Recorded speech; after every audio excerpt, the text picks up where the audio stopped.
Hey, everybody, it's Bob Smith, and welcome to the newest edition of the Outdated Wrestling Hour. No old man this week. We got good new old stuff for you. There's a new book about Gorilla Monsoon coming out by Brian R. Solomon himself. The Sheik book was great. This one's just as good. We're going to talk all about it on this edition of the Outdated Wrestling Hour. I guess I should say,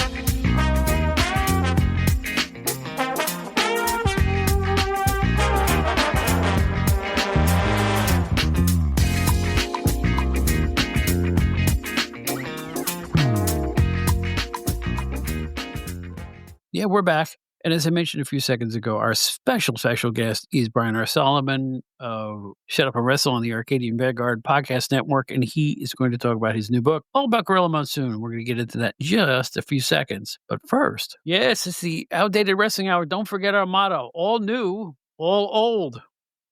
I should use that in every show. I use that on our placard that we use for the show. It says all new, all old. That's what we are. I'm all old. I'm Bob Smith from PWI back when Methuselah was a young boy. Our co-host is Elmer? What? All right, who's Elmer Joe Puccio? Come on, spill the beans. I had on one of the Cartoon Networks or whatever earlier, flipping through the channels, saw some Bugs Bunny. So Elmer Fudd stuck in my head. And if you want to keep it wrestling related, we all remember Uncle Elmer, don't we? Yeah. Oh, you're quite the sophisticated, you know that? But anyway, no, ask Brian Solomon. We're both addicted to Looney Tunes. I will watch Looney Tunes every time they're on. I don't care. As long as they're the originals. Now they've made a whole mess of more recent Looney Tunes, and none of them. There's no Mel Blanc. You know what I'm saying? I just love the feel and the orchestral background music and the animation and the general wise guyness of the old Looney Tunes. Even Tweety Bird was a snark, you know. It was just, the poor putty daddy crushed his with a head. The There's wonderful something cartoon violence is just it's soothing. there's something about those old cartoons that we grew up with, watching the Bugs Bunny stuff, and even like Tom and Jerry was always my favorite. I couldn't get enough of that. It was the same thing every episode where, Tom's chasing Jerry and Jerry kept outsmarting him. I always loved that. Obviously the Flintstones was great. I mean, there's so many great cartoons that you look back on and they still hold up. Like you still watch them now and they're still good. Yes, they are. But something, I've been watching Me TV Tunes, right, which has every cartoon ever, it seems. And they have Tom and Jerry over there. And over here are Herman and Catnip, Harvey Toon's awful Tom and Jerry knockoff. Oh, I never heard of that. Oh, God. And this is the thing. They are the unfunniest chase cartoons. They literally kill characters in that. No, they kill him at the end of some of the shows. The cat doesn't just lose. He gets killed. This was back from when Tom and Jerry was on, or this is more modern? No, this is from the 50s and 60s. Oh, wow. Okay. In theatrical cartoons. They were awful. Awful. Made by the same people who made Popeye, believe it or not. They're just terrible. No humor to it. It's just, in one episode, you actually see him gulping down a bunch of mice. It's like, what am I letting my kids watch? And this was kids' fare. Yeah, yeah. No, half the time they'd blow him up at the end or something. Literally. He's gone. You see the angel floor up to heaven type of thing? I'm outraged. Even as a old fart, I'm outraged by Herman and Catnip, which is like a poor man's Tom and Jerry. I'm offended. Wow. You've never seen Herman Catnip? I've never heard of it, no. I can tell you, you probably won't hear about Harvey Toons were awful. They did Casper the Friendly Ghost. Okay. Right? They did Herman and Catnip. They did Buzzy the Buzzard or something. I don't even remember, and a couple other characters. It was just all bleh, awful, just awful. I think they used a lot of the old Paramount Studios Popeye era animators, writers, and stuff like that. It was just I pity the people who ended up going to the movies and being festooned with one of these cartoons. They were just not the level of Tom and Jerry or the Warner Brothers Looney Tunes or even the Pink Panther in the '60s and '70s when he debuted on the big screen. Pink Panther cartoons were probably the last great theatrical cartoon. I better talk about wrestling or people are gonna shut the show off, so and, we're gonna continue, old stuff. I just resubscribed for a year to Mario Savoldi's Ultimate Classic Wrestling streaming app. It's fantastic. I'm having the time of my life, and now I don't have to pay for it again for another year, and it's cheap, folks, it's cheap. I know we had Daniel Archambault May here a few months ago to talk about it, and it's an addiction with me. The stuff between that, between going to YouTube and finding Dave Dynasty stuff, and going to YouTube and finding Armstrong Alley, which is Crispy Lettuce's site. It's a golden age of looking back. It really is, and I can't hype this stuff enough. If you ever wanna throw your shoe at the end of another SmackDown at your TV, go on your YouTube. People use YouTube on their televisions now. Do you? I do. Yeah. I do, yeah. Gotta. You gotta. It works wonderfully as its own TV network. Mhm. I don't know what to say. No, I they don't know how some of by the way, I don't know how some of these YouTubers do it. It's a guy just sitting there talking about watches, but the production values look like it yeah, came from Hollywood, right? right. Are you a YouTube fancier at all of the old stuff, the old wrestling? I am. I do watch it on my TV. I'd say I probably watch it a little more on my computer just because I'm at my computer more, breaks from work, things like that, and I pull it up, look up old wrestling, things like that. I don't know if everybody really realizes the amount of content that's on there that you can find. You'll go down a rabbit hole. I mean, there is so much content. There's so much stuff that you never notice. You know, you can do a search for somebody and you'll see matches that you didn't even know existed. Yeah, yeah. It's really incredible, but it's very underrated in that sense because I think people just think, you go to YouTube, you watch a funny video, or you watch somebody falling or something like that.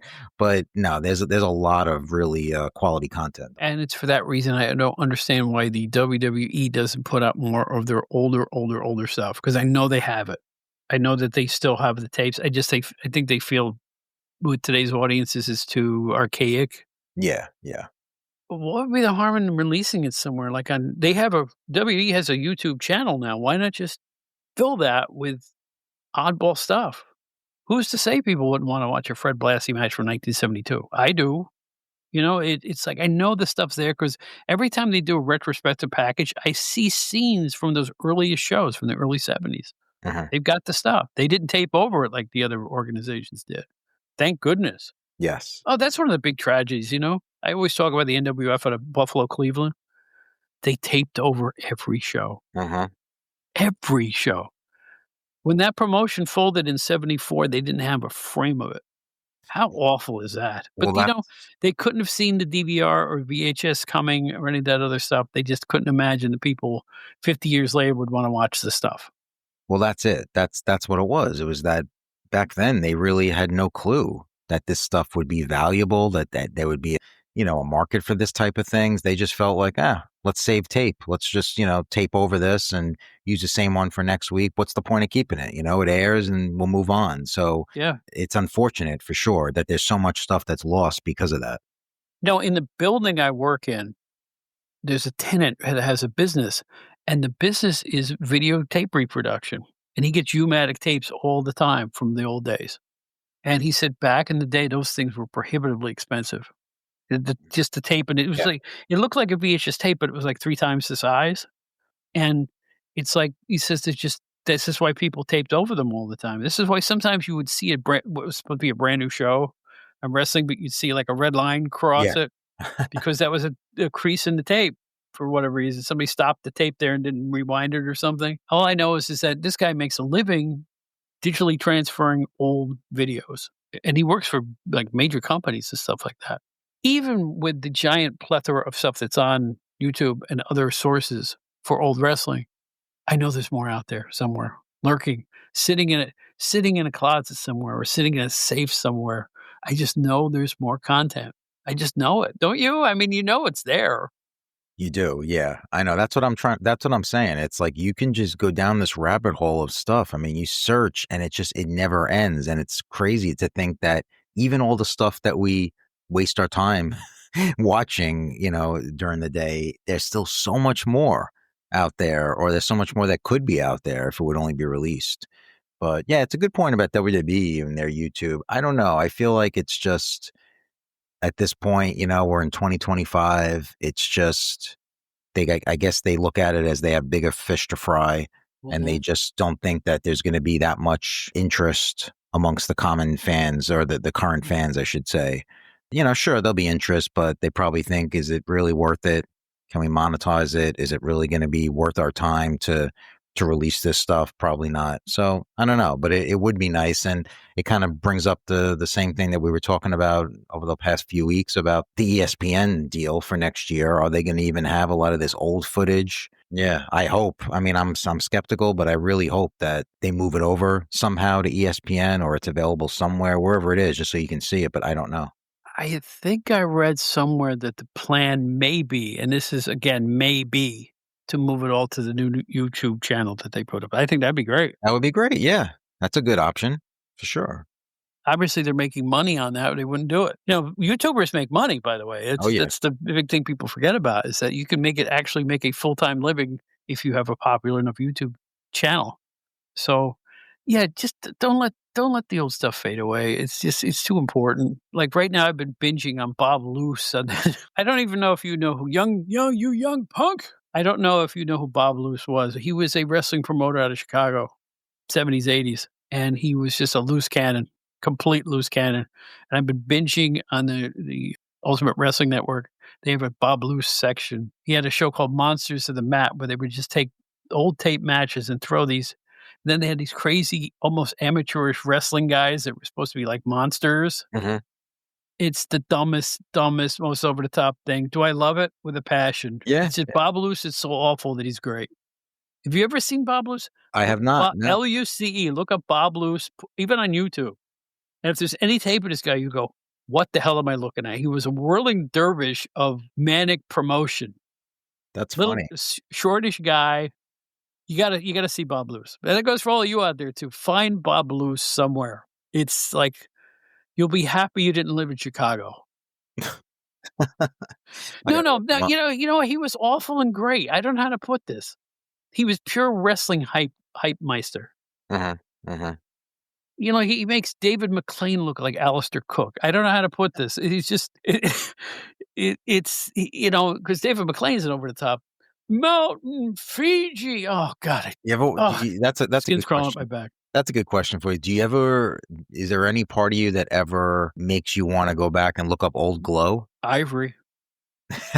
Yeah, Beyond Ivory, maybe. No, No. no, no.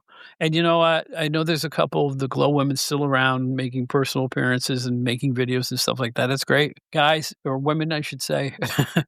I've got nothing against you personally. I just found that what Glow did was very, very damaging to pro wrestling. And to make Yeah. a hee-haw show out of what was supposed to be a pseudo sport and take all the realism away from it, I just felt it was damaging. I do. I still think The Undertaker was damaging. Yeah. Yeah. Yeah. Because once people swallowed the fact that he could be hit by lightning or whatever the hell they were burying him alive or in a casket and stuff, once you throw out there, hey guys, come watch our fake stuff. How do you take a championship seriously later in the card? I rest my case on that. I will never stop feeling that way. Mark Calloway is one of the great performers of all time. I'm not going to put him down. His matches were fine once you got past all the Black Sabbath nonsense. I don't know what to say other than, ugh. I Uh, I think The Undertaker could have been handled differently. Would he have Here's a good question, and this is an old-timer question. Would The Undertaker have gotten over as The Undertaker with just using a spooky visage as opposed to all the mumbo jumbo? I think he was talented enough that they could have done it without all that extra fluff. The urn, Paul Bearer. huh. Paul Bearer. I will never forget Dave Rosenbaum in the PWI offices, my fellow writer there. He's going, Paul Bearer? He's like, "Are they even trying?" Yeah. Yeah. You got me on that one. I don't know if he would have gotten over without what they obviously did, what was so popular. I'm not saying he couldn't have been a character called The Undertaker or No, used but the just name The not that Undertaker. over the top, you mean? Like, not Yeah, a little less over the top. Well, I they don't know. did that with him when he started riding a motorbike to the ring. I was just gonna mention that is that, well, I think when they did that, I think that was because of the changing times, because they were in the Attitude Era and people were more into, like, the realism part where they didn't like the hocus pocus. So I feel like they had to do that at that point, and even now when you see him come back occasionally, I know now he's sort of there a lot, but in the last year when he makes his reappearances, he comes back as the what was it called? American Badass. The badass motorbike guy. He comes back in that persona. So I think they know that it's kind of like, in a way, people are looking at it as like, oh, there's the hokey Undertaker gimmick. So they want to give him a more a realistic character. I don't know. I feel like they kind of needed, it's just my opinion. I feel like they needed to go over the top, and that's why people remember that gimmick so fondly. Here's something though for you that it's I never really talk about this, or I never really said this. I was actually never a huge Undertaker fan, even growing up, and this was in my era. He just something about it. I think it was the sort of like annoyed me a little bit. The what you're talking about, the sort of spooky thing, and I just it was very quick for me to sort of get over it. I think when he first came out, I thought it was kind of cool, but then after a while, I was kind of a little underwhelmed by it. And I know I'm in the minority. Don't get me wrong. I know people love that gimmick to the point where people will say, they'll ask, you hear this all the time. What was the greatest gimmick of all time? A lot of people will say The Undertaker. That's at the top of people's list. It's kind of ironic for me too, as we know, I'm a big horror guy. I'm a big spooky fan. I love all that stuff, but I'm not in my wrestling. I love that in my films and things like that, but it just never really resonated with me. And again, I think we're in the minority, Bob, because I think people love that gimmick is revered. People loved the spot where he was getting himself throttled and beat up, and then he'd just sit up like nothing happened, you know? Yeah, he did the Michael Myers sit up. Yeah, Yeah, and I'm like, "Oh, man." So when does he come about? When does all this happen? When I start working with a wrestling magazine. It's like when I had a job as a record store manager. All my favorite rock and bands were passé in 1981, and who was on the charts? Spandau Ballet and true. Remember the song? True. Frankie Goes to Hollywood and Relax. bands who didn't rock. I'm talking guitar rock. I was a guitar rock fan, Yeah, and everything was changing and getting all synthesizery, and I'm looking at the charts when I'm there, and I'm selling Michael Jackson Thriller and Lionel Richie, and I'm like, "What happened to my pop music, Jackson?" Not all of it was bad, don't get me wrong. You know something? The beauty part about music is no matter what you like, you can still find it and you can still find new stuff if you're willing to take that step and not let the radio dictate what you listen to. yep. Just try something. Your old artist favorites are still out there making records. You just don't know it because the radio doesn't play them. That's Right? why that's Right? why I love, love, love. I can't say how much I love Sirius radio. I love Yeah. satellite radio because, this is where I differ with, let's say, my wife, because she doesn't understand why I pay for it. She says, "Well, why can't you just put on the radio? Why can't you just, she's different." I said, "No, you don't understand. I mean, being a music lover that I am, I mean, when I'm working during the day, I want to find what my favorite bands from like the 70s, 80s are doing today. There are channels for that. If I want to listen to just like late 70s guitar rock, there's a channel for that. So, I mean, it's so specific and it's so specific to your taste. It's a very different than, again, being a rock fan in New York. What are we doing if we're just listening to the radio? Putting on, there's maybe one classic rock station. And what are they going to do? They're going to play Stairway to Heaven and Satisfaction. And, it's going to be all the same songs. I don't want to hear those songs all the time. I want to hear deeper cuts. So, Yeah. yeah, can't say enough about things like satellite radio. They also have BB King's Bluesville is still on there, which is blues music 24 hours a day. Where else? And different associated, and there's different associated channels that go with the main channel. It's like Right. amazing. No, Sirius FM gets tip of the cap from me. People like always say, "Why would you want to pay for it?" Well, there because I can hear this at the press of a button in beautiful stereo sound to boot, beautiful digital sound on that. I think they have the best sound of any app. Mhm. I really do. The overall sonic quality is just fantastic on Sirius XM. So they had big rumors Howard maybe bolting them. I saw that. I think I don't even know if it's Excuse me, true or not. I should say Howard Stern, folks. Right. Is that true? I think they said they're Just canceling him? rumors. It's just Yeah, rumors. okay. Yeah, I don't know if that's legit or not, but that's what I heard as well. We'll keep our eye on that because I don't want the guillotine coming down on us either. So it's like we want to stay here in the podcast world. Maybe podcasting is a way for him to go, and he gets to keep all the money himself. You know something? I just came up with a way for him to make money. Because I'm sure he needs it, yeah. Uh, don't even go there. And, but you know what? Speaking on wrestling, they just added a wrestling network to Sirius because I wanna say maybe a month ago, Yes, and it's um all of the famous name shows that you would, yeah, I I've think already heard Pro elsewhere. Wrestling Nation, it's called, Yeah, something like that. and Yeah, but it is an option, whatever the channel is. I think it's called Pro Wrestling Nation, and it's all the time talking about classic stuff, talking about current stuff, so it's definitely worth checking out if you haven't. people love their wrestling talk. We hope they love this wrestling talk with Joe Fuccio, the proprietor of GenerationXWire.com. It's a great website full of entertainment, even a little wrestling sprinkled in. Like, you know what it is? The wrestling on your site is like the crunchies in the Carvel cake. It's a good way to put it. I have to mention Carvel. Too many of my listeners love the Carvel banter, so I just know that like you can find stuff about books and movies and TV series, but the Jimmies is the wrestling stuff. The Jimmies, the Hey, crunchies, whatever you want to call it. That's how I look at GenerationXWire.com, the entertainment website with a difference. Joe, thanks again, man. thank you, Bob.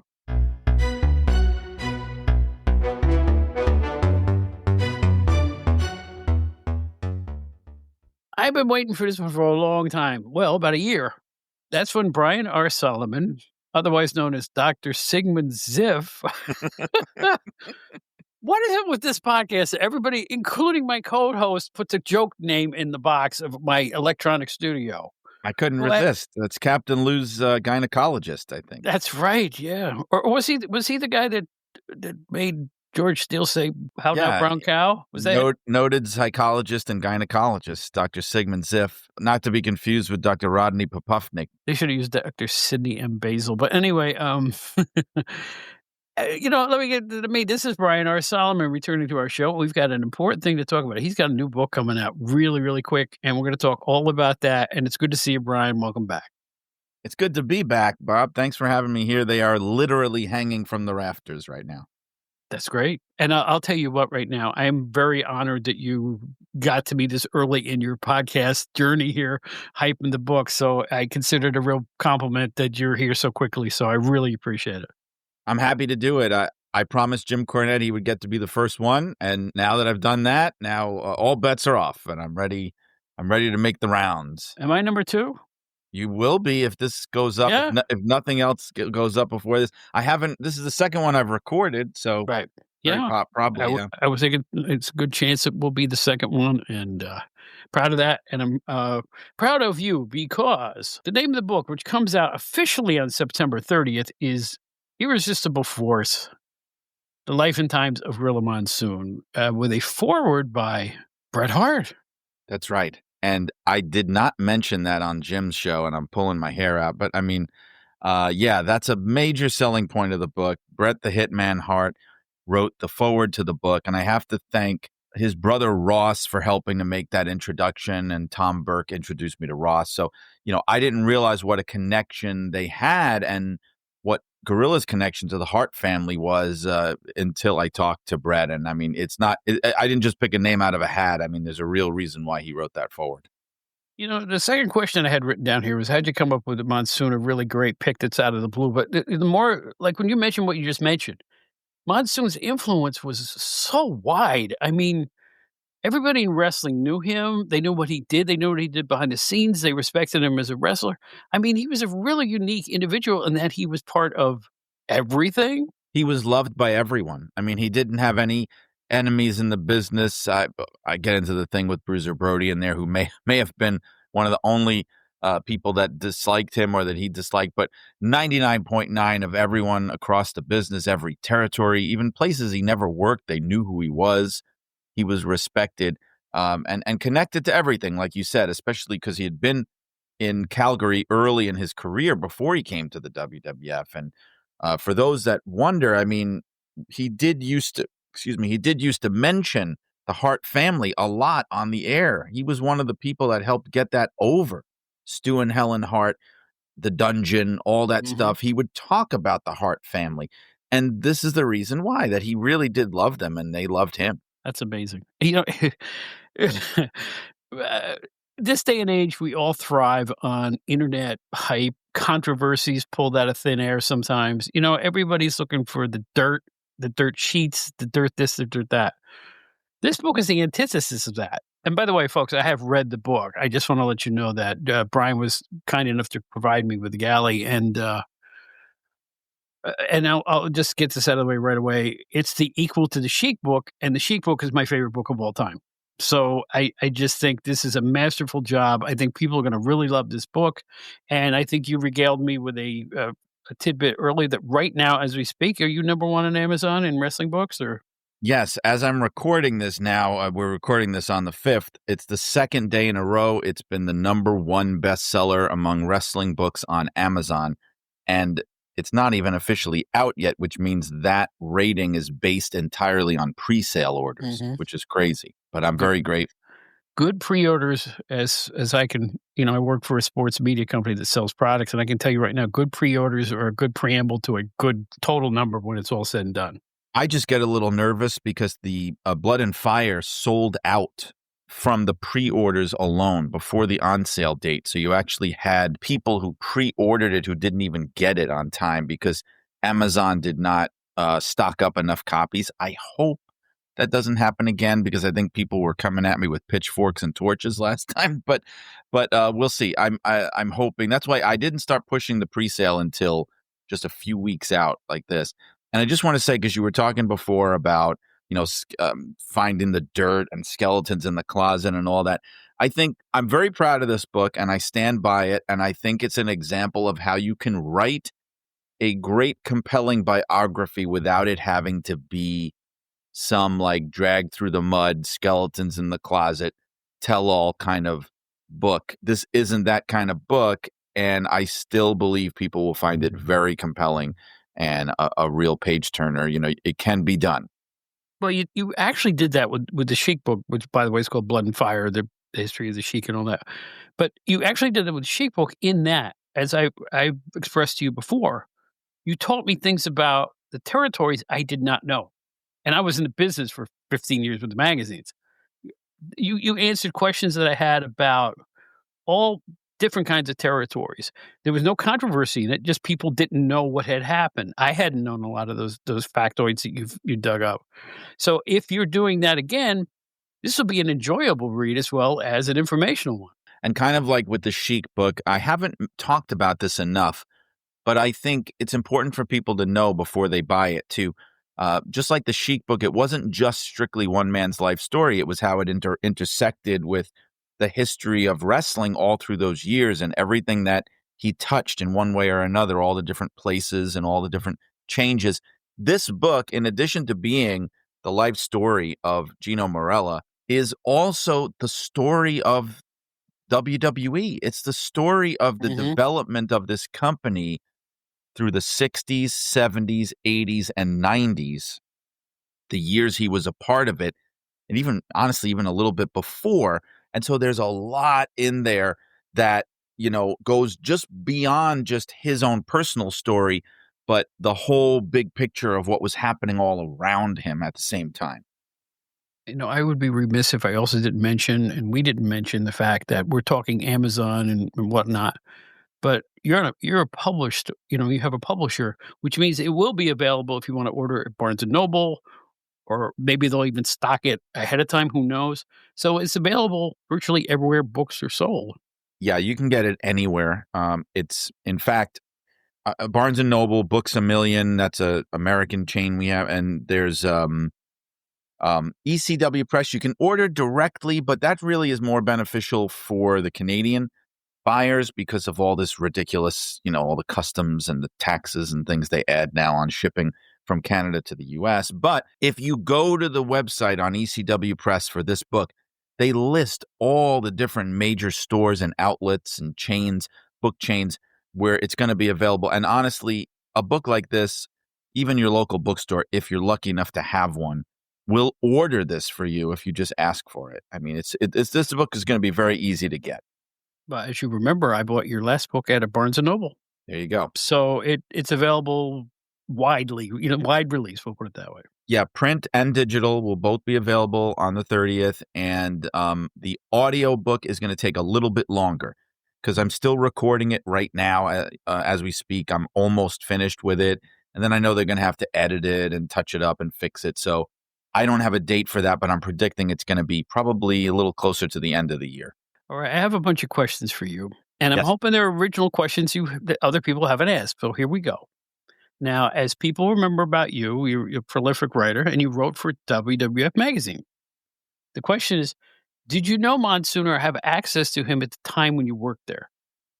No, I did not. In fact, I used that as kind of like the way to open the book in my introduction because I just missed him. And that was something I was always conscious of. I started there. My first day of work was Valentine's Day 2000. And my first interview when I came into Stanford for the first time, it was October 1999 on the day the company went public on the New York Stock Exchange. Wow. And I remember that. And it also happened to be about 10 days after Gorilla Monsoon's funeral. And he had been active right up until the month before, still coming into the TV studio and doing voiceovers and things. And I did not get to know him. I knew a lot of people there that did know him, and they were still kind of reeling from his loss. In fact, they did a piece on him in the magazine right before I got there, and the writer had interviewed his family and things like that. One thing that happened that was really surreal, and it's one of those things that only happens, in a place like that. When I first got there, I got an interoffice envelope on my desk, and you know how those envelopes are, those manila envelopes where you can kind of look up the grid and see everyone who's gotten the envelope before you. It kind of makes its way around the office. You write the name of the next person on the grid. It goes to their desk. So I looked at the grid to see who else had my envelope. And all the way at the very top of the grid, which had been months before, it just said Gorilla. And it was this crazy tingly moment of just, wow, I'm really here. This person existed. This is his envelope and all this kind of thing. But that's literally how close I had come to being able to go over to the studio and say hi to him. Wow. Now, the Sheik book, Blood and Fire, I'll mention that again, must have been a bear to research because it was decades after his death and decades after his prime. Was it the same for this book? Was there things you really needed to get at that were hard to uncover? Well, that's one of the reasons this book is a lot longer than the Sheik book. The Sheik book was like, reading the tea leaves, a lot of it. Like I had to fill in a lot of blanks and connect a lot of dots. With this one, there were a lot more people to talk to. The family was involved this time. And also Gino himself had given many interviews over the years, even if they were like kind of on the kayfabe side, there's still kernels of truth in there. He'd given interviews to newspapers all through the decades. So I had a lot more material to go with, not to mention that the WWF is a much more heavily documented wrestling company than, say, Big Time Wrestling in Detroit. So, this was it was easier in the sense that information was a little easier to come by, but it was harder in the sense that there was so much more information to collate and make sense out of. But even still, there's things that we're never going to know the clear answers to. I tackle some of these weird mysteries, like why did he claim that superstar Billy Graham died in his newspaper column? There's no one. Who are you going to talk to that is going to explain that to you? Who? Everyone's gone. Or even the thing with Brody, even Brody's wife, Barbara, who is wonderful, had absolutely no idea. He had never even talked to her about it. So some things you can only take your best shot at. And even in their primes, these guys kept stuff like that close to the vest Mhm. too. It was a different mindset back then. Yeah. Uh, um, by the way, just I was researching I was looking at your Amazon write-up for your pending release here, and I discovered there's another book called Gorilla Monsoon, published in 1989, written by a guy named John Long. It has nothing to do with Gorilla Monsoon. Correct. It's one of those, like, kids book series, like, Yeah. different athletes or whatever. It's as Gorilla might have said, it is a fountain of misinformation. Did you actually see a copy of that thing? Yeah, I was curious, and it's just whatever. I don't know the Right. author if he's around, but, my book is better, I'll just say. And newer. So, Yes. that's even better. Now, where does the ring name and moniker Gorilla Monsoon rank with you in terms of all-time favorite wrestler names? Because it's a incredibly great name. What do you It think? it's a gem. I mean, it's a gift. It is an absolute gift. So, Vince Senior gave him the name. I also believe, I strongly believe that a big part of it was that his previous ring name had been Gino Morella, and he didn't have to change the initials on any of his gear. That happens a lot. That's like Johnny Rod's, Java Rook, right? Guys would actually do that for real. I think that was probably part of it. But that kind of a name is a blessing. And in the book, I compare it to, I mean, it is up there. It's a name that's bigger than him. Like, in there's a movie called Mickey and Maude. Have you ever seen the movie with Yeah, Dudley Moore? sure. I didn't even mention this in the book because doesn't really have anything to do with him. But in the movie, the woman that he is dating or whoever is supposed to be, she claims to be the daughter of Gorilla Monsoon. Did you know that? Yeah. And the idea was that it's just such a cool wrestling name. Like you don't even have to, say anything more. But the name, it's up there with Gorgeous George, Killer Kowalski, Haystacks Calhoun. I mean, these kind of names that just they transcend the business, and he got a lot of mileage out of that name. You bet. I mean, how many people didn't well, I shouldn't say this. How many kids would point at an obese person and go, "Look, it's Sax Calhoun." It just those names were so popular that they transcended wrestling, really, and so did the name of Monsoon for sure. Yes, it did, and in fact, there were probably people who knew the name even if they didn't necessarily know a lot about him or who he was. Mhm. It was just Uh, once you heard it, you never forgot it.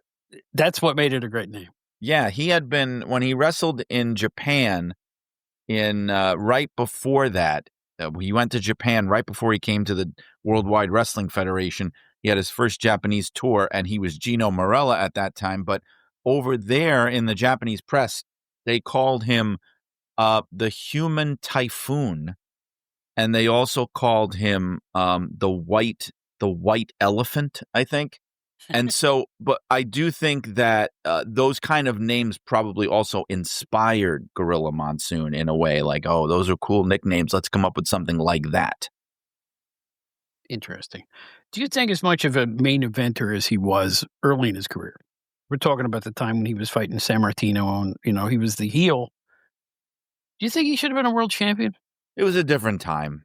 I mean, it's like anything else, if it was today, if it was on today's wrestling scene or even more so, like, say, if 10, 20 years ago, he probably would have been like a 47-time world champion. You Right. know what I mean? He, He you would have know, won it and dropped it and won it and dropped it, right? he would have been Brock Lesnar, I think. Yes, but that's not how they did it back then. It's just not, especially not in the WWF territory. So he was the threat to Bruno. He was the one that was among many, many people who were intended to be the challenger. And in those days, like you know very well, Bob, when you find somebody like Bruno like that, they didn't have a plan of like they do today where they say, "Okay, Cody, you're going to get the belt and, 10 months later we'll have you, we'll have you drop it to Cena because we're going to turn him heel and then John, you'll lose it back." No, when you found a standard bearer like Bruno, the thinking was, "We are going to keep this belt on you until A, you can't do it anymore and you ask us to take it off you, or B, you're not drawing as well anymore." That's the plan. There's no, you know, they were very much thinking if it ain't broke, don't fix it. So the only reason that any heels got that belt in those days was just to be the transition to the next big face. So, you know, that's how Koloff got it, and Stasiak, and even the Iron Sheik. So, even Superstar Graham was a transitional champ. They had the plan in place. It's going to Mhm. Backlund. You are not the long-term plan. So, could Gorilla have gotten a kind of transitional reign? Possibly, but by 1971, he was already a babyface, so he wasn't going to be the guy to beat Bruno. The only And thing that they yeah. might have done, the only thing was when Superstar Graham won the belt in 78. His first challenger at the Garden, because remember, he had beaten Bruno in Baltimore, not at the Garden. So his first challenger in the Garden was Gorilla. And Gorilla Monsoon had not had a title shot since he had been a heel. Really, I think he actually had a shot against Koloff, believe it or not, in that little 3-week window, but it wasn't a high profile thing. So it was his first title shot at the Garden, certainly as a babyface. And if you watch that match, it's incredible. It's like that Putski match with Graham where the crowd's going Yes. insane. And they're going insane because this is the way they're thinking back then, the fans. Okay, so, you know, Koloff beat Bruno, but then right away he lost it to Pedro, the next big hero, right?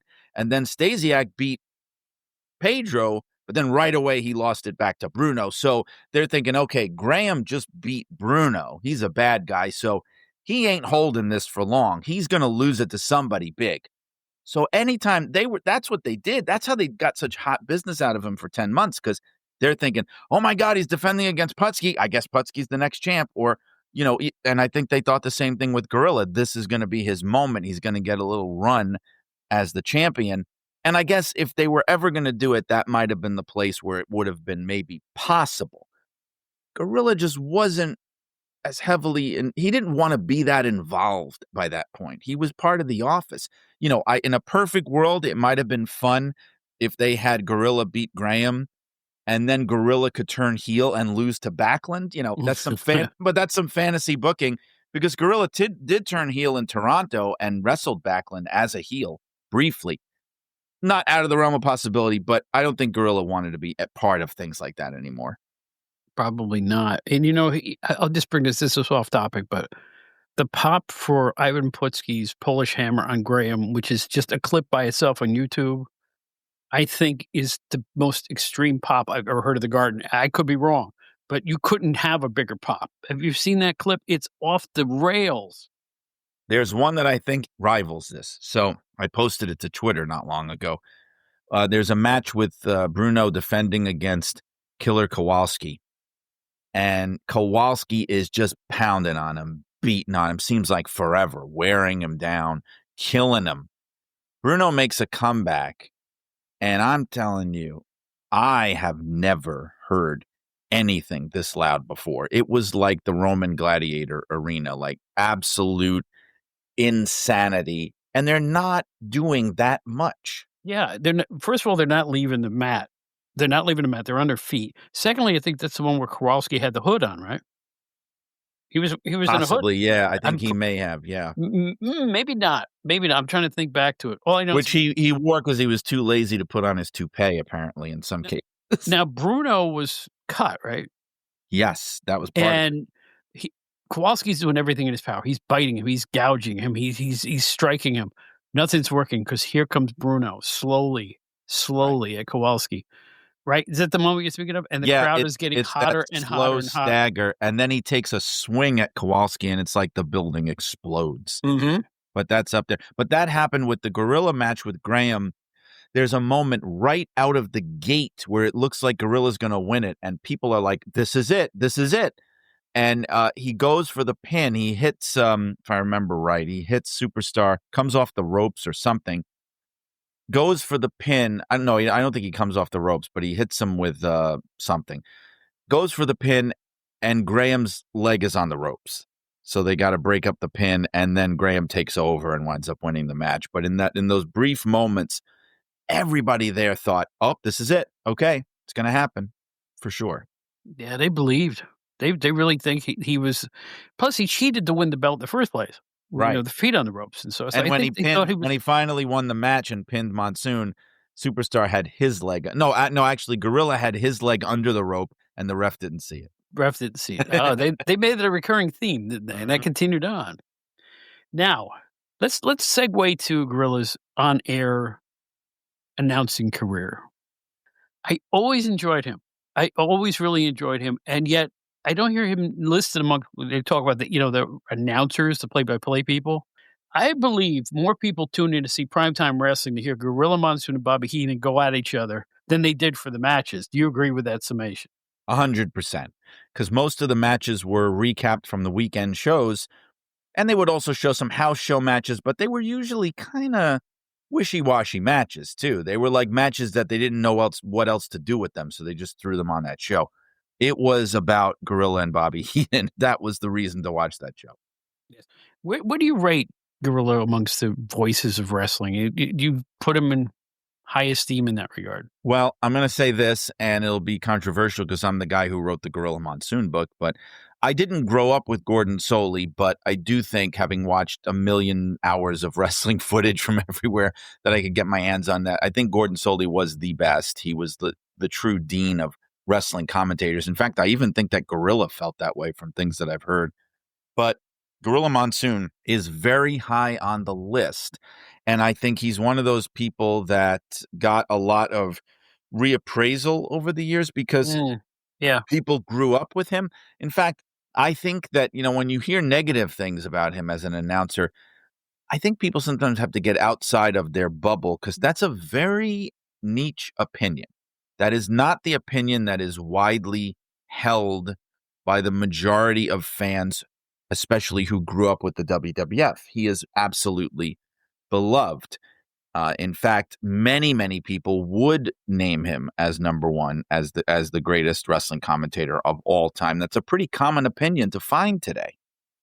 Yeah, either one of my guests, or I'm not sure, it may have been Puccio, thinks he's his favorite announcer of all time because that's who he grew up with. Right. And We got not to only, remember he yeah, was the voice of a lot of childhoods for the time he was on Superstars of Wrestling and whatnot.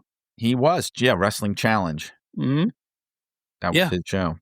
Another question about your tenure with WWF. Did you have any access at all to the tape library? Yes, I did. Oh, I'm jealous as hell. I got to go in there a couple times as a favor. They would, okay, yeah, whatever, look in there.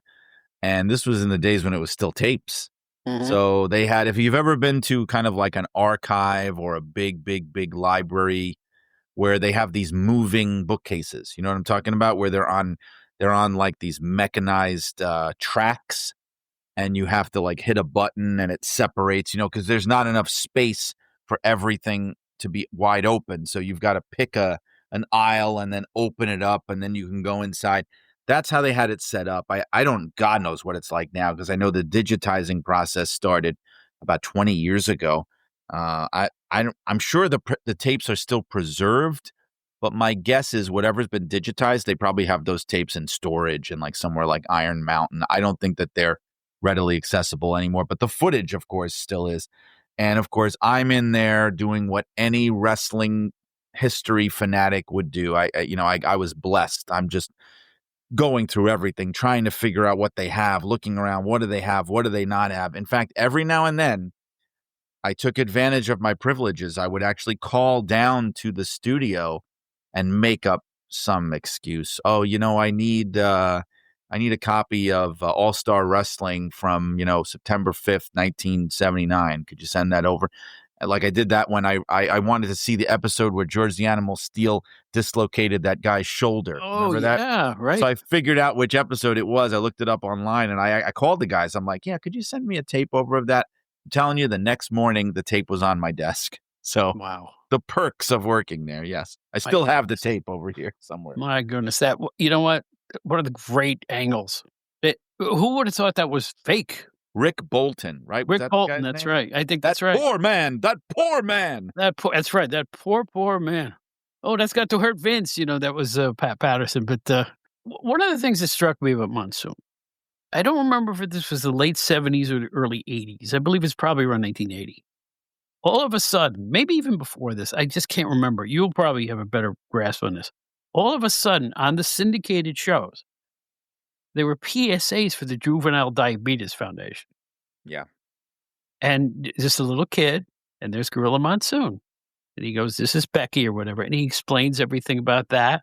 And then they had another commercial with Larry Zbyszko with the little kid and a couple of the others. He really walked it like he talked it, and you can explain why he was so serious about that. Yeah. I get into that in the book because he was diagnosed himself with diabetes in his late 30s. So that would have been maybe in the mid 70s somewhere.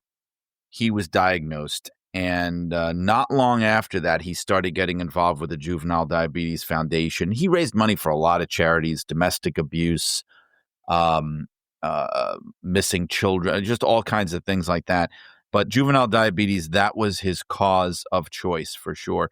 There's a great shot, I think it's from The Garden from one show where the the company presents a giant check in the amount of whatever to the Juvenile Diabetes Right, Foundation, yeah. and Gorilla's there in the ring presenting the check to the foundation. I mean, he was serious about it.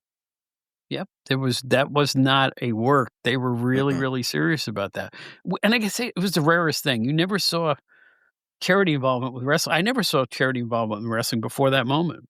Yeah, I think Eddie Graham would do a lot of charity stuff in Florida. He was kind of known for that. But yeah, I mean, a lot of the promoters weren't really thinking of charities. The only charities they thought about was their wallet. Damn Skippy, I know. I know that's true, yeah. Do you have a favorite, and forget the book, do you have a favorite Gorilla Monsoon moment? Either in a match or something he said on television or something he was involved in that you can look back and go, Yes. "Man, I really like that." I'll tell you the one that I actually show people where I actually will like tie them down in a chair and say, you have to watch this. It was primetime wrestling when they were at Trump Plaza in Atlantic City in the lead up to WrestleMania 4. And they did this thing where they wanted to do wraparounds for the show where Gorilla would be at the blackjack table, like pretending, to be playing and throwing to the matches and arguing with Bobby like a shtick. And they told them, you can't do that. You're not allowed to sit at the table unless you're actually playing, unless you want to, like, rent the whole casino or something, like if you're shooting a movie. And they were like, and so Gorilla says, no, you know what? I'll play for real. And if you watch this episode, right, you can see him on all the wraparounds. He's playing blackjack. And he's playing silently, because if you're at a real blackjack table, you tap the table if you want them to hit you. You put your hand out if you want to stay. You do all this. And I'm telling you, you watch it. He's bantering with the dealer, who's very serious. He's a dealer. He's bantering with the pit boss, the waitress. Bobby Heenan comes over. They're breaking each other's chops, telling jokes, doing stupid gags and things. Plus, he's hyping WrestleMania. He's throwing to the matches. And the best part is, and I'm telling you, go and watch it. He wins almost every hand. And it's real. It's real. He doesn't win every hand. He loses. He wins almost every hand. And when I talked to the producer who worked on that, Nelson Swegler, he said when they finished up they did like an hour and a half worth of, takes and wraparounds. And they said, okay, Gino, we're going to go to the next setup. We're going to go over here and tape this. And he goes, no. I'm up $4,500. I'm hot. I'm not going anywhere. And they had to wait until he was satisfied and done playing. He won 11 grand just sitting there doing that. He threw like $400 chips to the waitress, and then they went to the next setup. That's my favorite Gorilla Monsoon moment. That's amazing. Yes. I never would have known about it. I have to dig that up now. Is that part of their Peacock?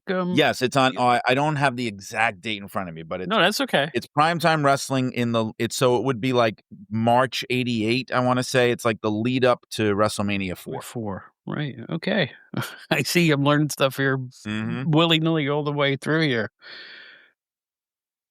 The gorilla position.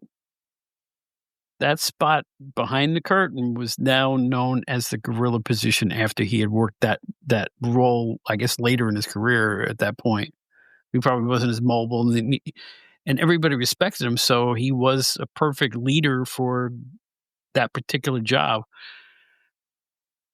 I just wonder if every single wrestling promotion in the world now refers to that as the gorilla position. I think they do. They do. And I'll bet people who don't even understand why use that term. I've been at indie shows where they still call it the gorilla position or gorilla.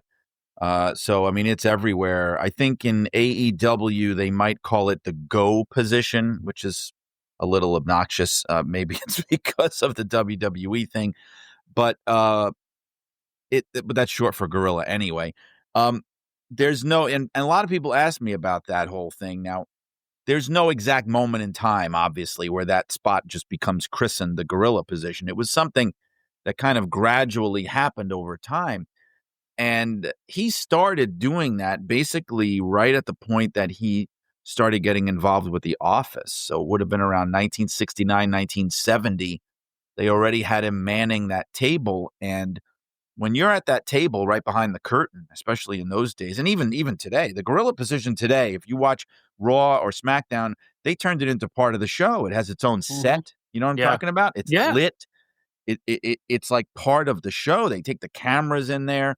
Back in the day, it was just a buffet table with some monitors on it, right behind the curtain. That's all it was. You could see it sometimes in the old garden shows. And as soon as he got involved in The Office and became a partner, that became his role. He essentially was what we would call today the producer of those shows. Mhm. And it was a very important role. And that was they called it that spot because that's where he was at every major show. Even when he became the announcer, obviously, he couldn't be in the gorilla position if he was at ringside, but any show that he wasn't the announcer on, even in those days, he was in the position. And even if he was on headset at ringside, he would still be relaying messages back and forth to the back and communicating certain things. So he was a crucial part of the show. I don't know how many people you talk to develop a book like this in your writing process. Did you find anybody with a bad word to say about him? Um, Or any conflict or I didn't yeah, get along with him, that type of thing? there was one person. I'm very hesitant to say who it was. You don't have to.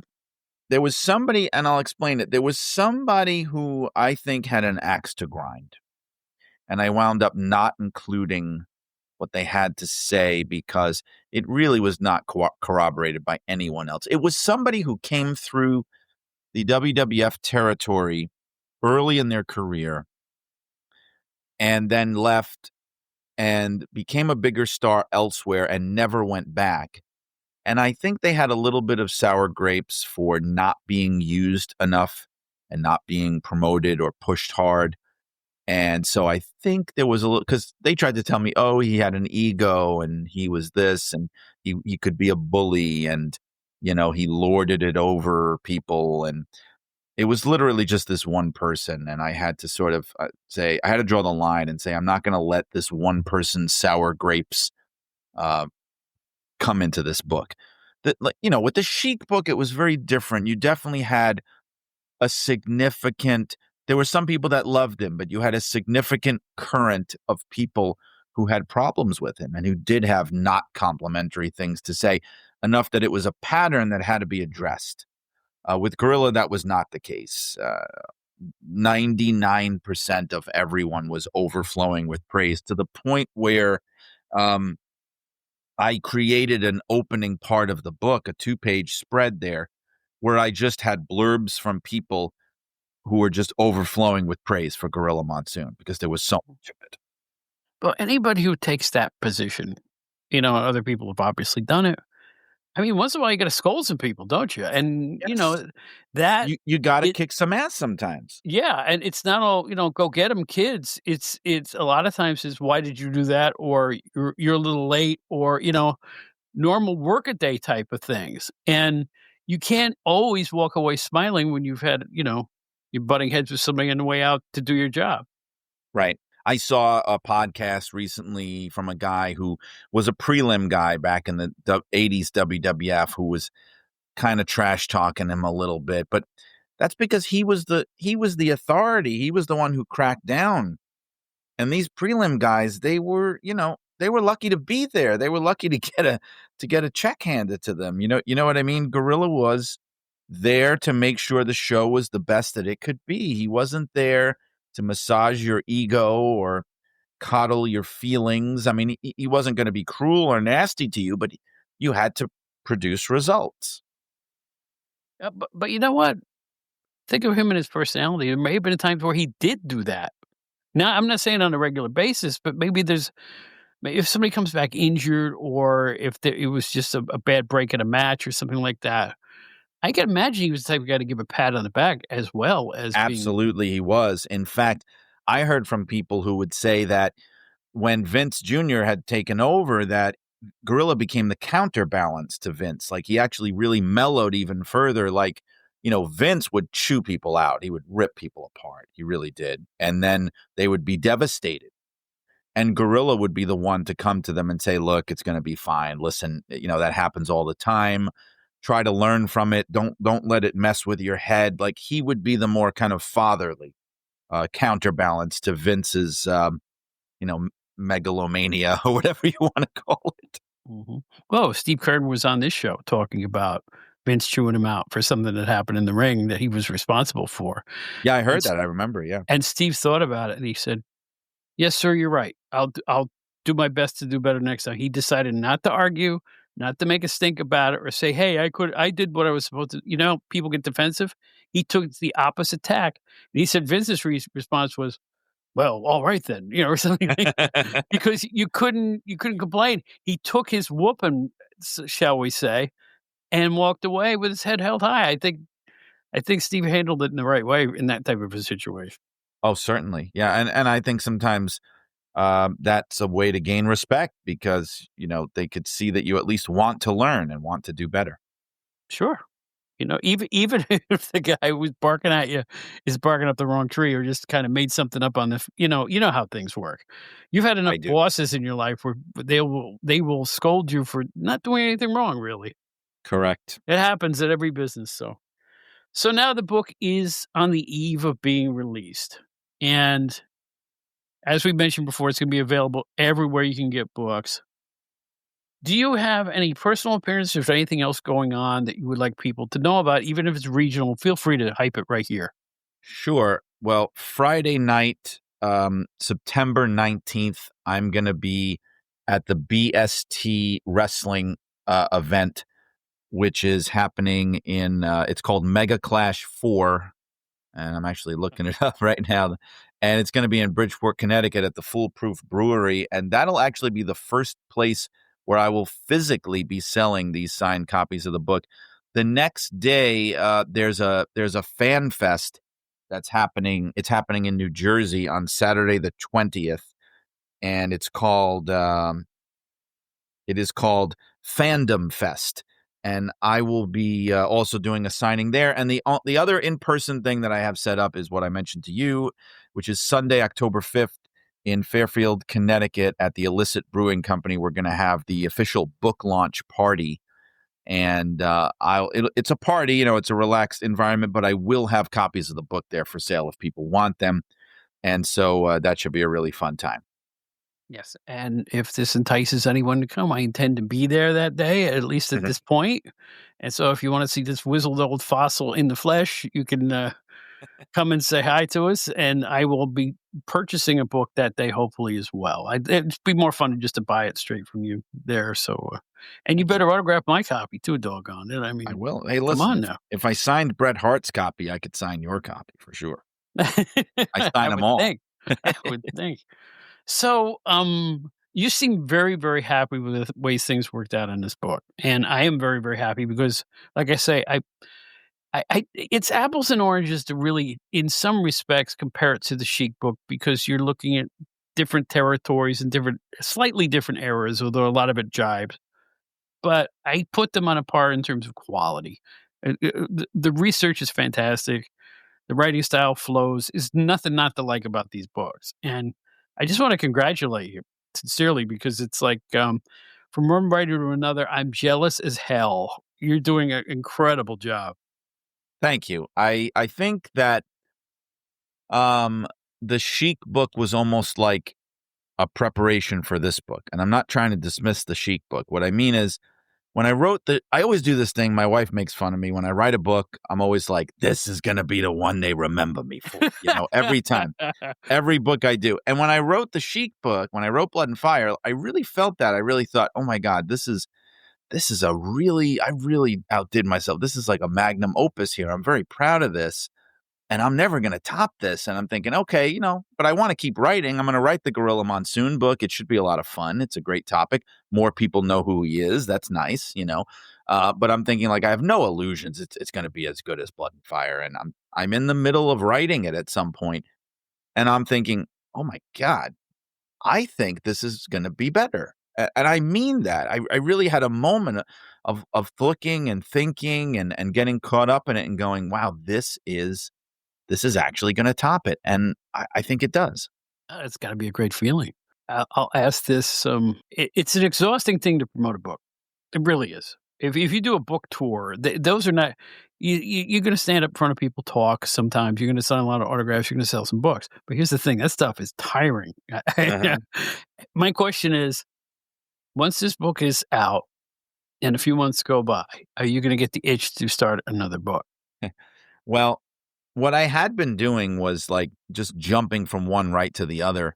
Blood and Fire was basically a process that went from 2019 to 2022. The superheroes book I started, I want to say, in 2021 before the Chic book was out, and that Mhm. was out in 2023. The Monsoon book, the process started for that in 2022, and now the book is out. So I decided this time not to do that. I'm giving myself breathing room. I have done absolutely nothing to prepare or think of or structure or pitch any kind of new book yet. And I'm probably not going to until the entire whirlwind of this book is done. Right. Also, because I just started taking on a little bit more work. I'm teaching a couple of classes at Sacred Heart University here near where I live. And it's not, it's only a couple of classes a week that I teach, but, you know, I only have so much time in the day. So I'm thinking, do I really want to do this to myself yet? Let me wait until the Gorilla book calms down a little bit. And then I think I will want to at some point, but I'm just up in the air of what I want to do. There's a very, very good chance it's going to be non-wrestling, though. I think I not that I'll never write about wrestling again, but I think I might want to do a non-wrestling book next of some kind. And again, I wanna compliment you on something that I am terrible at. You're prolific, you're doing 5 different things at the same time all the time.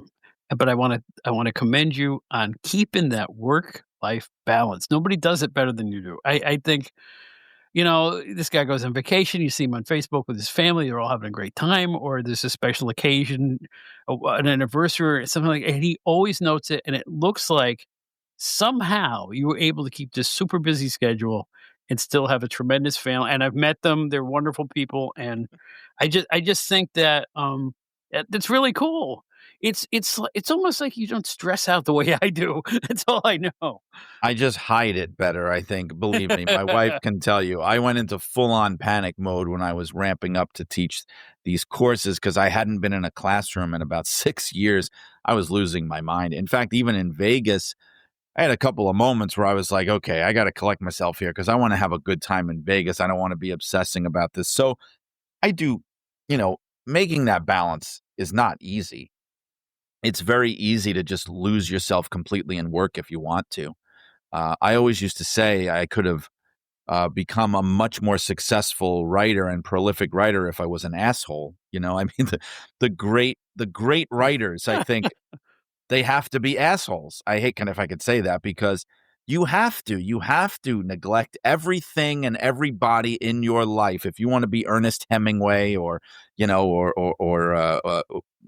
Herman Melville or whoever, right? You have to your life has to be the writing, and so I know I had to make some compromises. I put my family first. I probably would have written 20 books by now. I probably would be some great novelist or something if I had just made it all about the writing, but I chose to have a balance instead.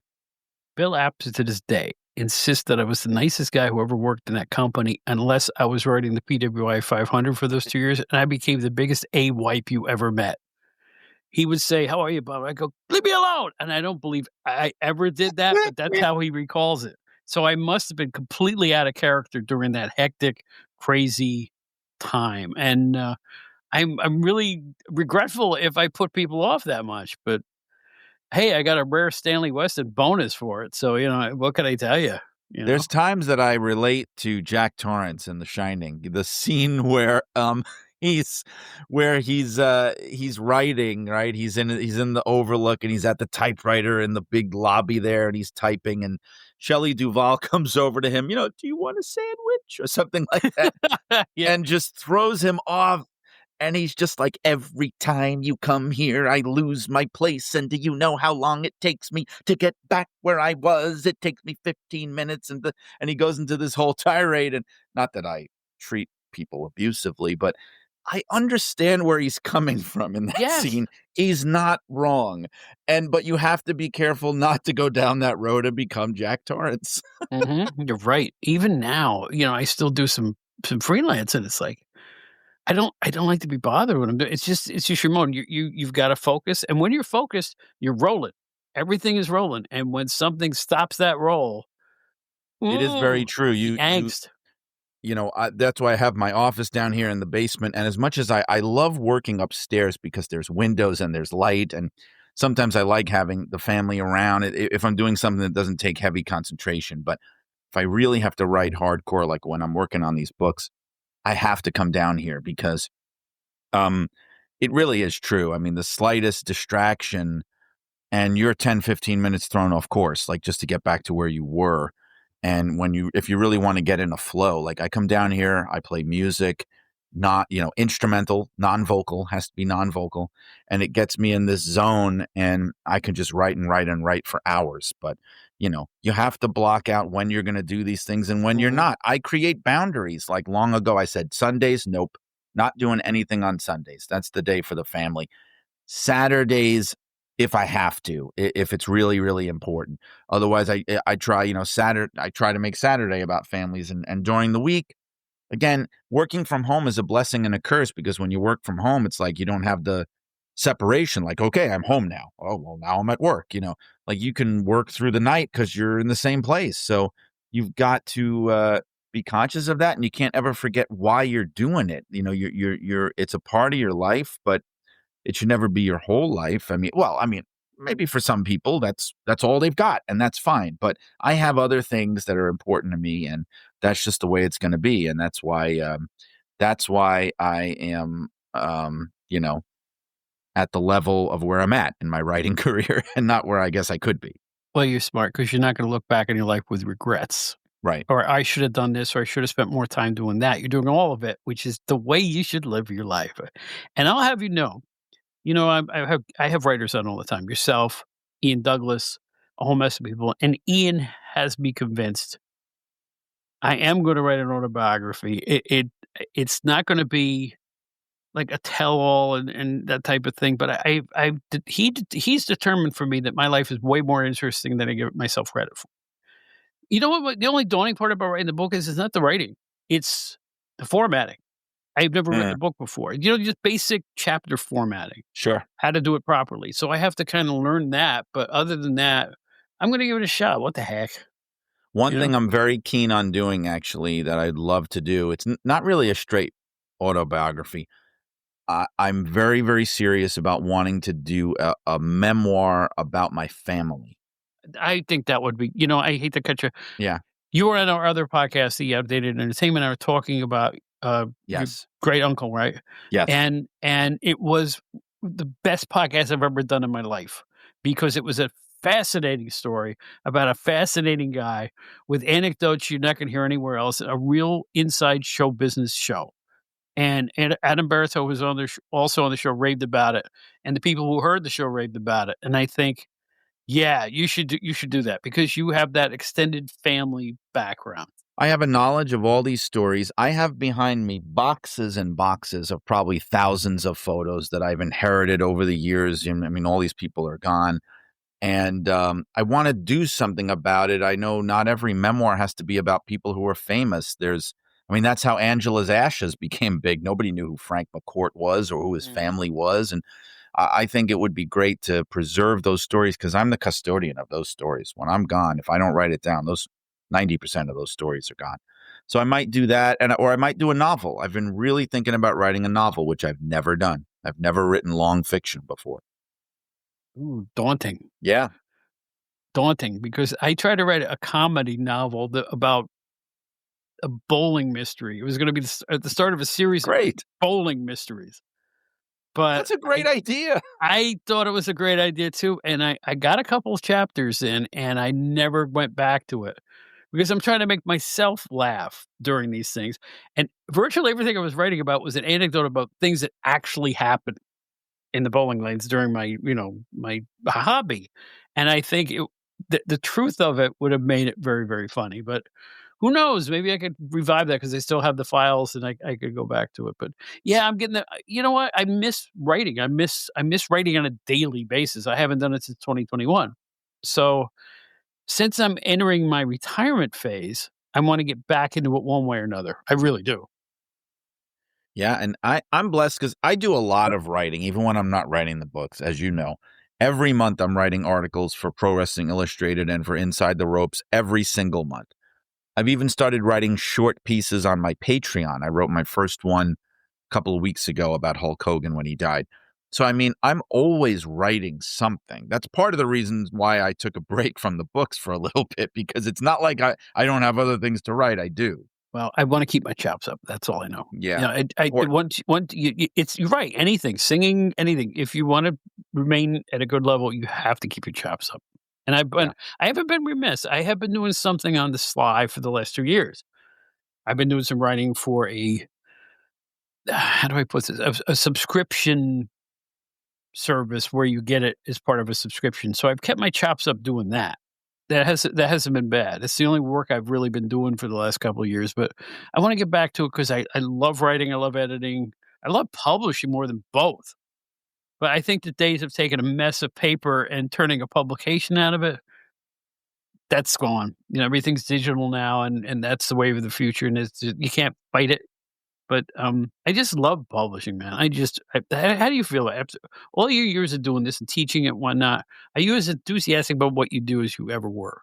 The most fun I ever had was working on magazines, and Yeah, yeah. I'm sad that that world, I don't wanna say went away, they're still around, but I mean that it's so drastically shrunk, because I could have seen myself, like, if I had come along 20, 30 years earlier, I could have seen myself making an entire career out of it. Like, even when I left WWE, I could have seen myself going to the city, going to work for, one of the big magazine publishers, and the names escape me, but you know what I'm talking about. And I could have seen that being the trajectory of my career. Back in the days when magazines had on-site staffs Right. and things like that, that probably would have been my whole career. And instead it wound up being this weird circuitous kind of path. I enjoy what I do. I enjoy what I do more than ever, to be honest with you. And now that I have more control over the things I do, and I'm not so much working for other people per se, I definitely enjoy that.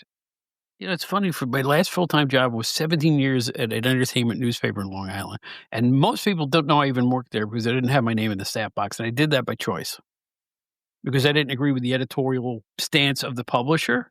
So I just did it as kind of a ghostwriter type of thing.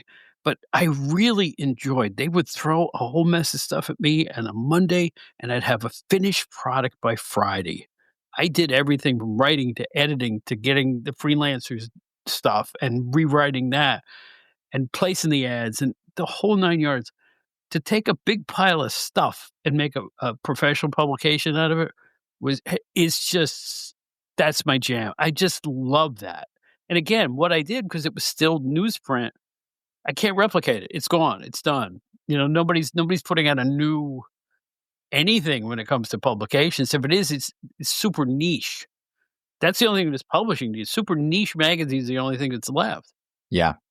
For years, my greatest dream would be getting some kind of wrestling nostalgia magazine off the ground. And I've talked to a lot of different people about it. I've tried to approach it in a lot of different ways. It takes capital. I do not have the capital. That's the problem. Yeah, yeah. I mean, I do if I really wanted to, but that would be a quick way to ruin myself completely. So I'm not about to do that. But I would love that. There's nothing like that out there. There's nostalgia magazines for just about anything, even today. And like you said, they're niche magazines, but they're out there. And I Right. think even doing a limited print run, even mail order without newsstand distribution, it can be done.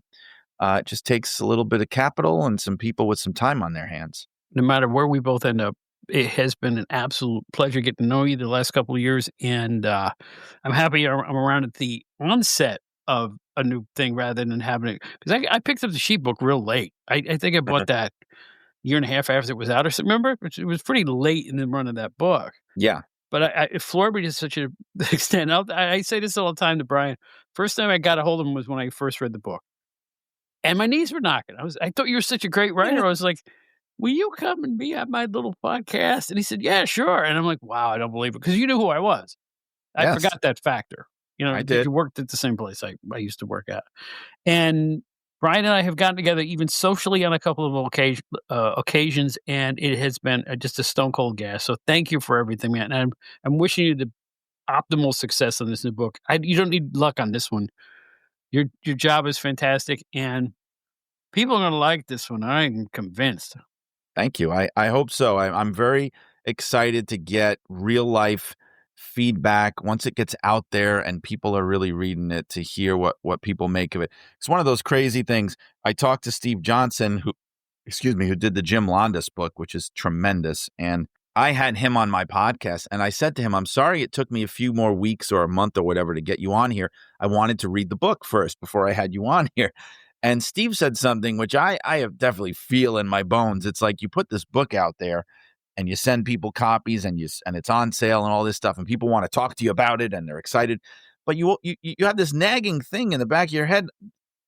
Did anybody actually read it? I know they have it. I know they bought it. I know it exists in their presence. Have they actually read it? And that's what I'm looking forward to. Like people, I know you've read it. I sent it to you, and we're talking. But I'm looking forward to having conversations with people and hearing what they actually thought about it. Because when you write something like this in a vacuum, sometimes in your head you're thinking this is great, but you don't really know until other people read it and give you their feedback. And I've gotten little bits here and there and tricklings from the few people like you who actually have had it. But I'm waiting to really hear what people think. I understand that because even what is it, 35 years, whatever, since I worked at PWI, I still hear from on Facebook and in my personal life from people who said, "Man, I loved your steel cage column way back in the day." I'm like, "Holy smokes, you remember that?" And it floors me every time. It's a wonderful feeling to think that your work has value to somebody else and somebody you don't know. I read the Steel Cage. In fact, didn't you inherit that column? Was it Peter King or somebody who had that before you? Well, there was a period of time, I think, that gave me that column. I remember having the meeting with Stu Sachs. He goes, we wanna make you the managing editor." I said, "Fine. If I'm managing editor, I get a column in PWI because I hadn't had one.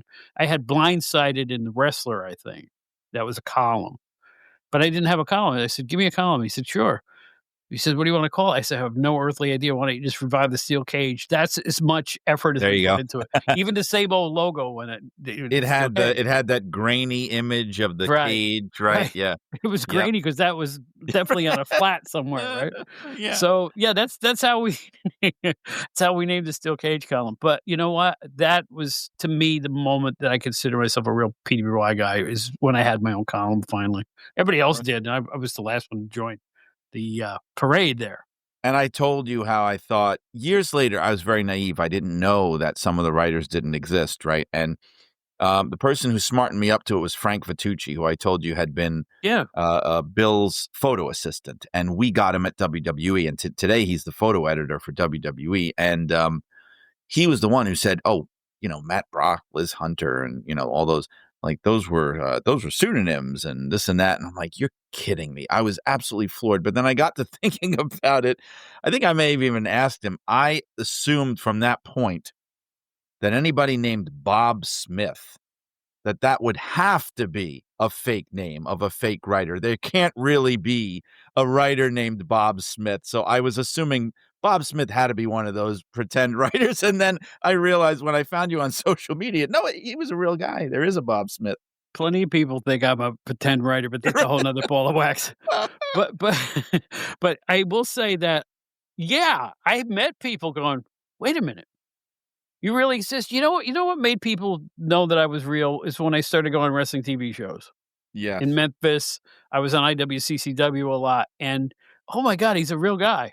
They really didn't know. They thought it like you said, that I was, Matt Brock, although I was Matt Brock from time to time, but that's a whole nother ball of Well, wax. that would happen with wrestling magazines. Like, I think there were times back in the day, and I'm even like going back to the 70s, where pretty much the whole magazine was probably being written by Bill, or in the case of other magazines by George Napolitano. Like, these guys were just taking on loads. Like, I know even in the WWF days, Vince Russo for a while was writing like half the magazine himself, and he took on pseudonyms. He had Vic Venom, who was the heel writer. Right. He had the Informer, who was like, his version of kind of like a Phantom of the Ring kind of thing. And he had Scoop Sullivan and all these characters, but it was all him.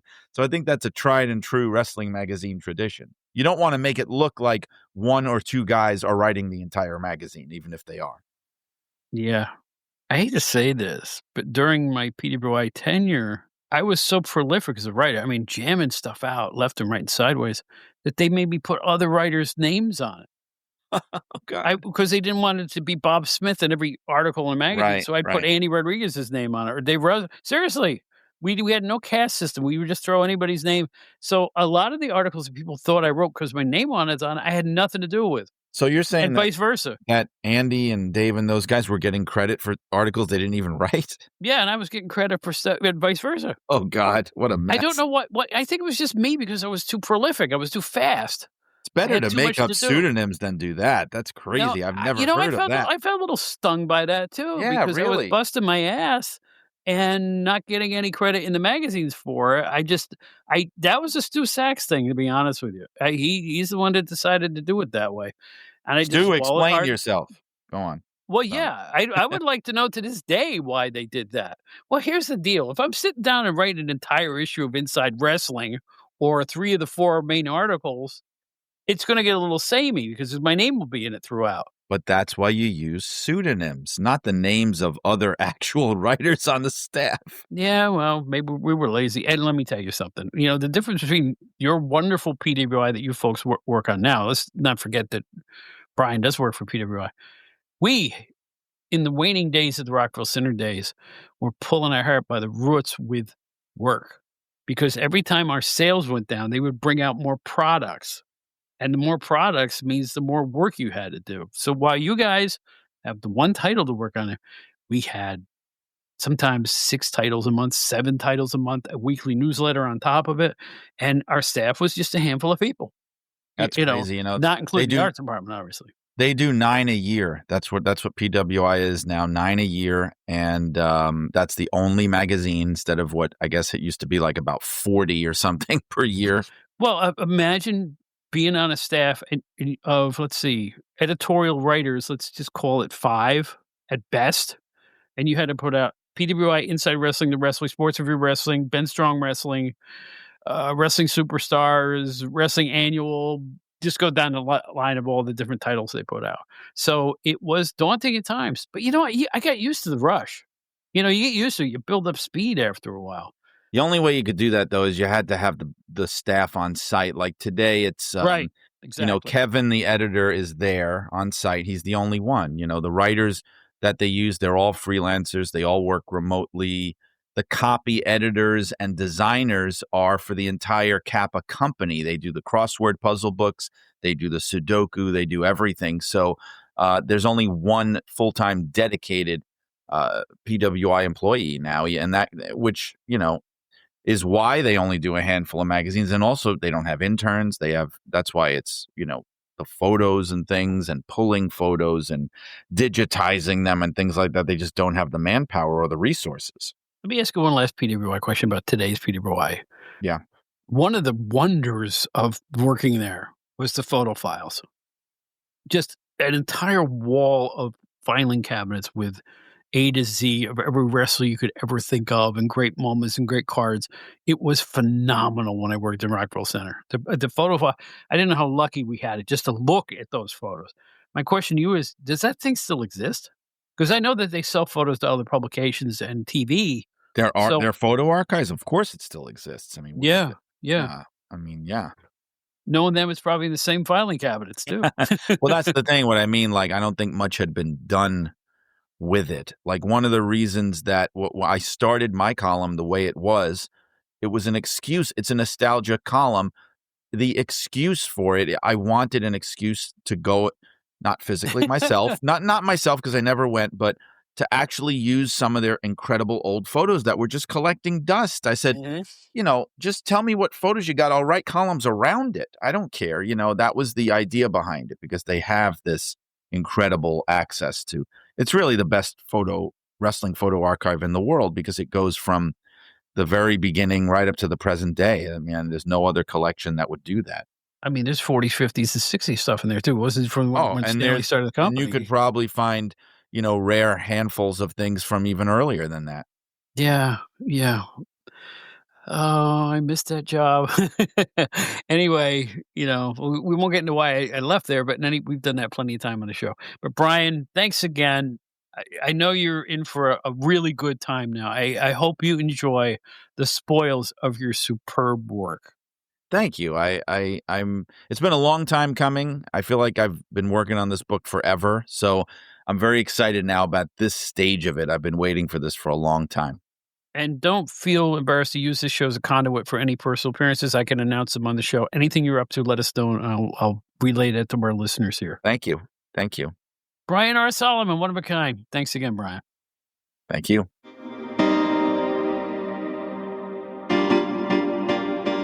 Attention, Gen Xers.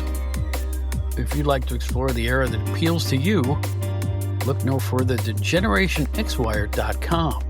The generation who grew up with elite in entertainment, music, movies, TV, books, pro wrestling, and more finally has a one-stop destination for all their Gen X needs. From Aerosmith to Batman to the Killer Bees to the Twilight Zone, there's something for everybody at GenerationXWire.com. You won't find a more eclectic mix of pop culture content than at the leading website that specializes in the greatest generation, GenerationXWire.com. Check it out today.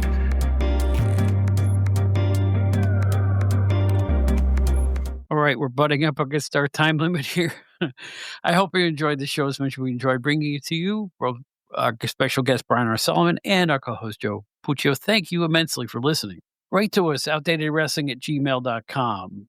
Find me on Facebook. I'm the only Bob Smith that sings with BB King. You can't miss it. I'm outdated_Bob on virtually every other social media platform that's out there. Just check it out. If you need to find the show anywhere, it's just type in Outdated Wrestling Hour or Outdated Entertainment Hour, our sister podcast, in any browser, or my name, and bang, they'll come right out.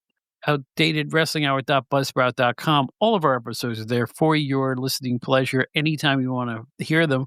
And on top of it, you'll find out about our Outdated Wrestling Hour fan club, where for a nominal fee, you can help perpetuate the ongoing adventures of the show as I get in and out of consciousness lately because I've had some health difficulties in the last month or two. Things are looking up. I don't want to get too giddy about it at this point, but I'm doing what I'm supposed to be doing, and things seem to be quite well. And we hope we can continue on our weekly visit into nostalgia wrestling content. So on that quick note, my name's Bob Smith. I miss my PWI days. I'm thankful you were around for them, and I'm thankful that you followed me all this time. In the words of Ringo Starr from the Beatles, to this day, he comes out on stage during one of his shows and says, "Peace and love, brothers and sisters. Peace and love."